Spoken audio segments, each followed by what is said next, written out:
Again, everybody, and welcome to another edition of Browns Latest. This is the bye week edition, typically a game day edition, but this week it is the bye week edition. I'm Dave Grendzynski, but you can call me Grizzer.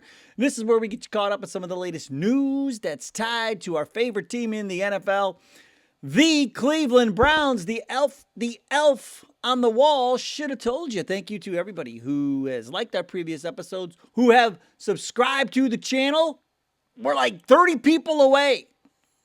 Monday, Tuesday, we will change the fit. Once we get to 10,000, I've got it picked out. It's all set, ready to go. Just waiting to get to 10,000. Once we do, we will change the fit for just one day. Also, thank you to everybody who gets into who's a member of the Browns Latest Dog Pound, and those of you who get your comments in the viewer comment section, because once again, because it is the bye week and the players are not in the building, they're off relaxing, resting up for the second half of the season, we are doing another show completely inspired by viewer comments. The topics inspired by viewer comments, the viewer comments inspired by viewer comments. Funny how that works.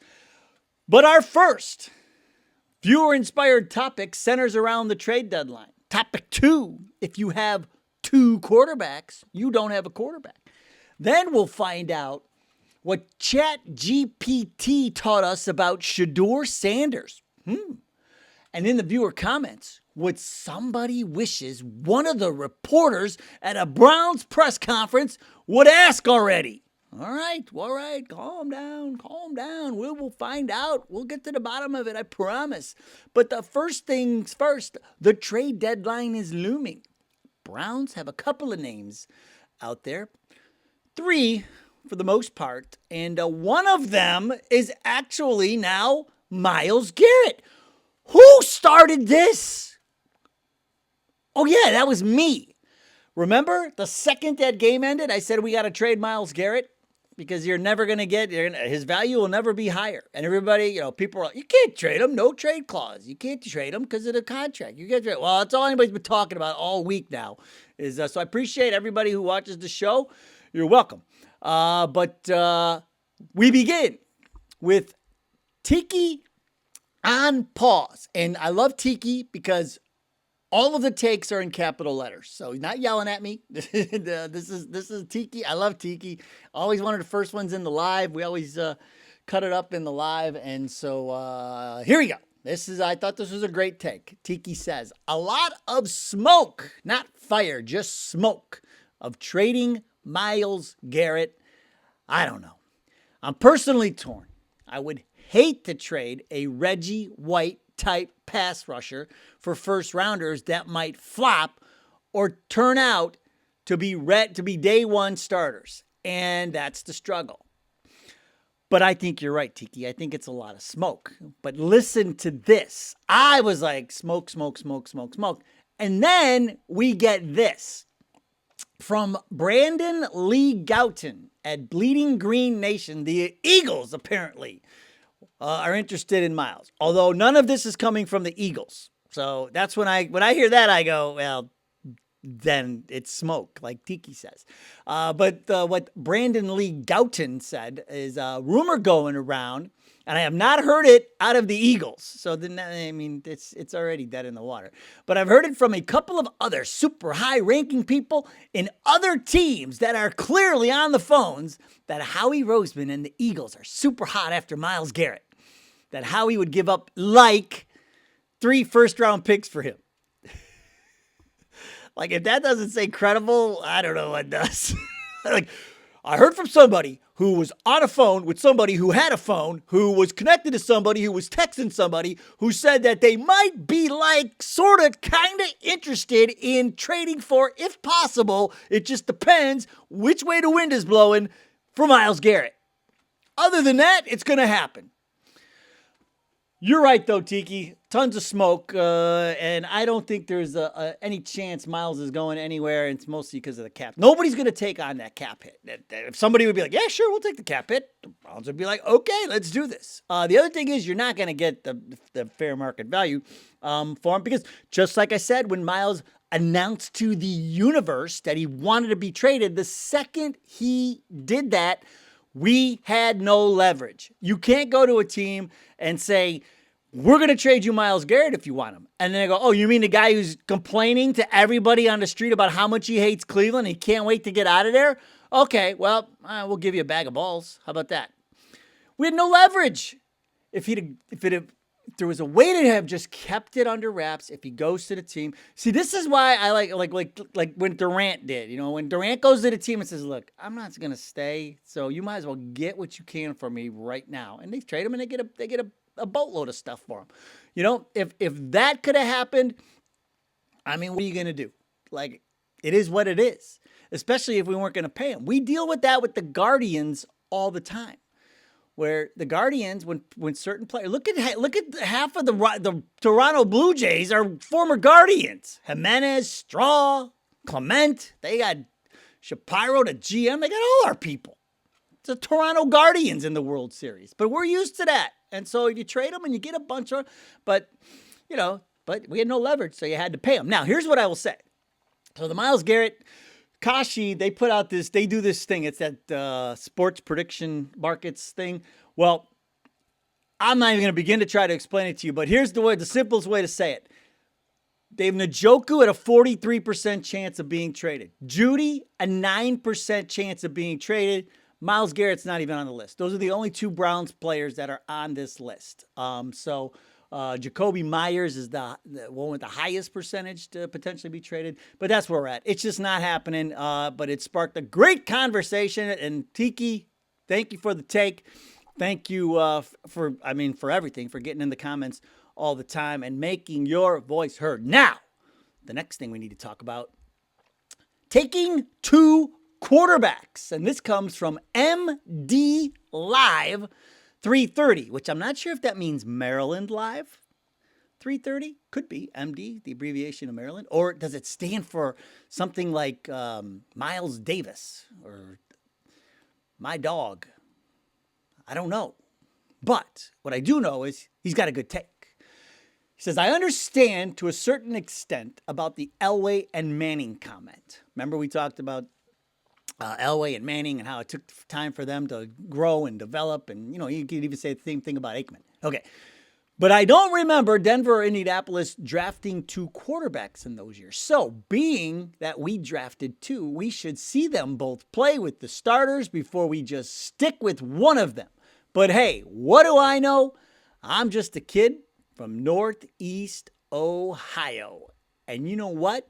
MD Live, so am I. Just a kid from Northeast Ohio, Slavic Village. But here's what I will say. You are absolutely right. This is way different than the Elway or the Manning or the Aikman or the Browns put themselves in this situation by drafting two quarterbacks. And they took Gabriel first. And then when a first-round talent drops to the fifth round and you got a shot to get him, and your GM says, man, we got to go get him. You go get him. And now we're here. But this is different because that owner has already said both rookies will play. And I think that's the way. This is a completely different situation because you've got an undersized left-handed quarterback who's struggling with this offense. Now, I always have to put the asterisks of Kevin Stefanski in there because we've seen this with multiple quarterbacks with trying to run his offense. But you got to see Shedeur and what he can do. But I'm hoping and praying that Stefanski's not calling the plays when that does happen.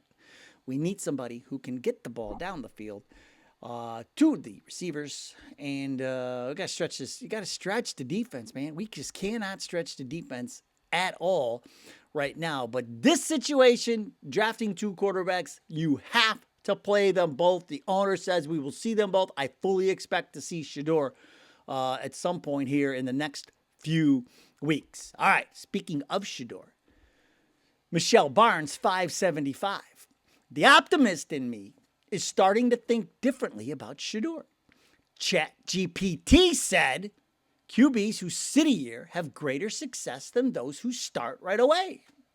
Maybe they really are trying to give Shedeur time to cook. And I'm like, well, ChatGPT, come on. Here's what I'm going to say. Like, you've heard me say this a million times. I am all for the rookies sitting and learning. And I know we get these flashes, like Jaden Daniels and some of the other people, like even Stroud. But look at Stroud. He's kind of regressed over the last year. It's to me, the Green Bay way of doing things is the way to do it, where you take a guy that you don't even need. Like they took Rodgers when they had Favre. They took Love when they had Rodgers. When Rodgers and Favre, they still had 3-4 years left. They take these guys, they let them sit there, they learn, they grow, they get into some games every once in a while if the QB1 gets hurt.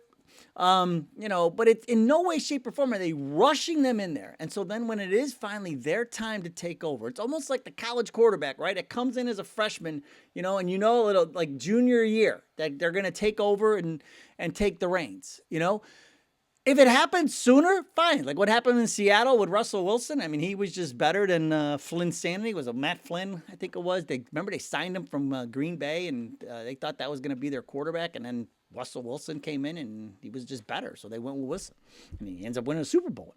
But I'm just all for the way Green Bay does quarterbacks, man. I've been a fan of that forever, and I'm with ChatGPT on this. But the problem is, like we just talked about with the drafting two quarterbacks, this is a completely different situation because we just don't have the time. And you got to figure out, you got to at least see both of these guys in game settings against, real defenses, not just, the prevent defense you get in preseason and see what they can do and see who is actually better. But I also think there's another asterisk with the whole Stefanski and the offense thing. So why does everything have to be so complicated with the Browns? It's just everything so complicated. Why you gotta go and be so complicated? Cleveland Browns, our favorite team in the NFL, but what's also my favorite thing in the NFL are the viewer comments that just keep killing it. So now, the actual viewer comments with no graphics. And we start with Timothy West 1183, who says, I can promise that a major issue Stefanski has with Shedeur is Shedeur making reads and changing the plays that are called. Dylan does what's called no matter what. Stefanski would rather have a robot quarterback more than he'd like to win. And I do believe that's true.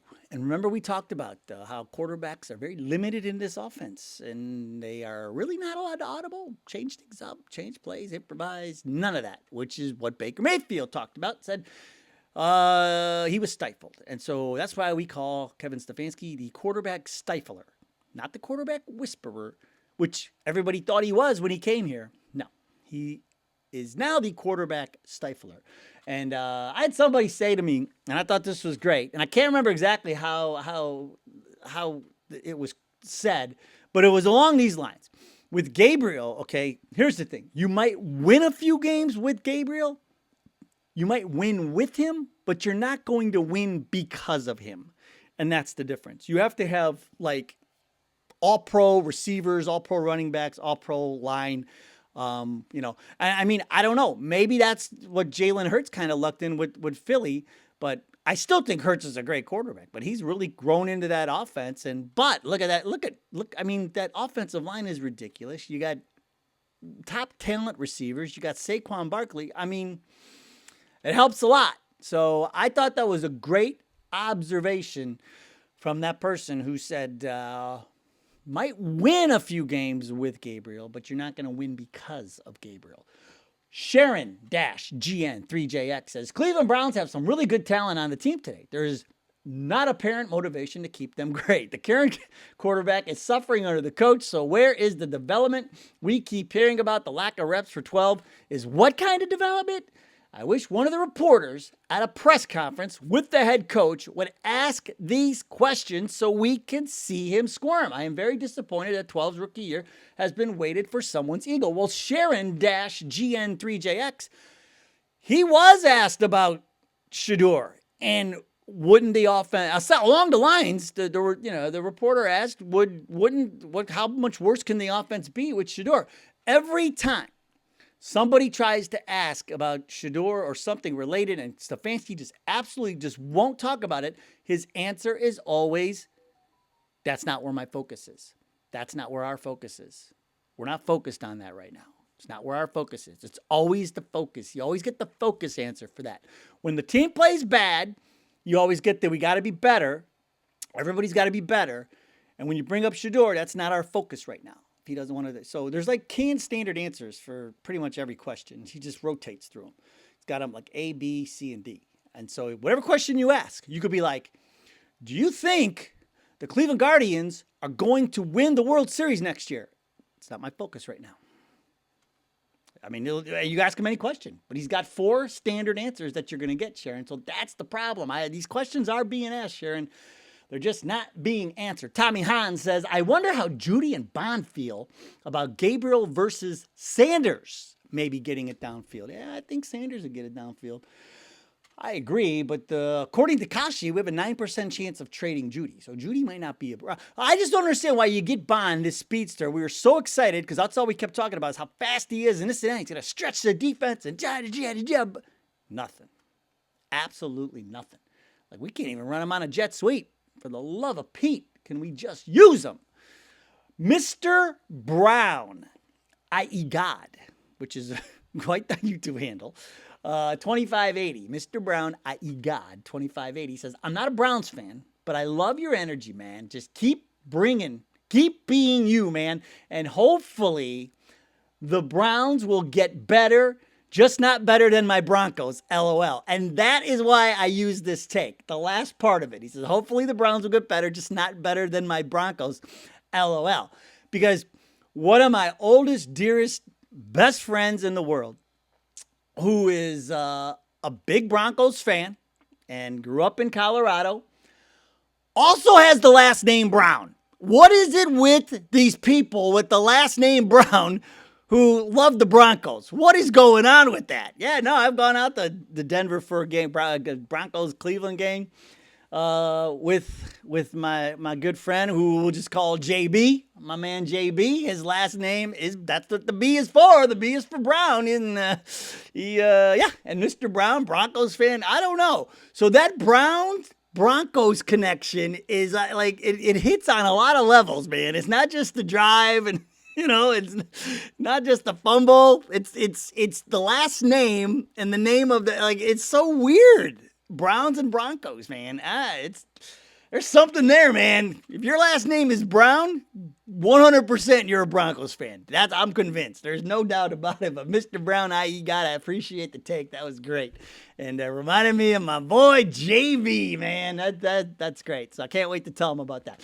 Mark I3P2E is where we will end because Mark says, have a great weekend, Dave.